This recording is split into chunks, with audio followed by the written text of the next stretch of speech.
եկեղեցականի վեղարով հանդես եկող այս ստահակը ու իր աջակիցները որոշել էին Հայաստանի Հանրապետությունում տերորիզմի միջոցով իշխանություն զավթել, որի համար պետք է օգտագործեին մի քանի գործիք։ Առաջինը ձևական փողոցային շարժում մոտ 500 հոգանոց, հետո մետաղական աստղիկների միջոցով պատահական մարդկանց մեքենաների ակերի ծակում,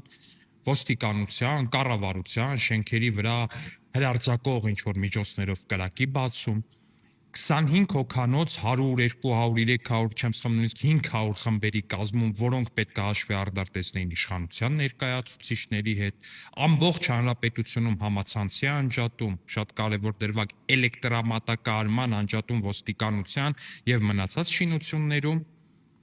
հանրապետությունը ներգրավել տերորի մեջ, հասնել ինչ-որ մի գործողության, այդ 25 հոգանոց ջարդահար խմբերը, որոնց կազմում կային նաև ղարաբաղցիներ, պետքա ջարդեին, սպանեին ու մերցնեին մարդկանց, այս ստահակներն էլ այդ ընթացքում պետքա գային իշխանության, հետո էլ արդեն պատերի տակ մարդ պետք է գյուլեին։ Հիմա կգնաք ու արևի լույսը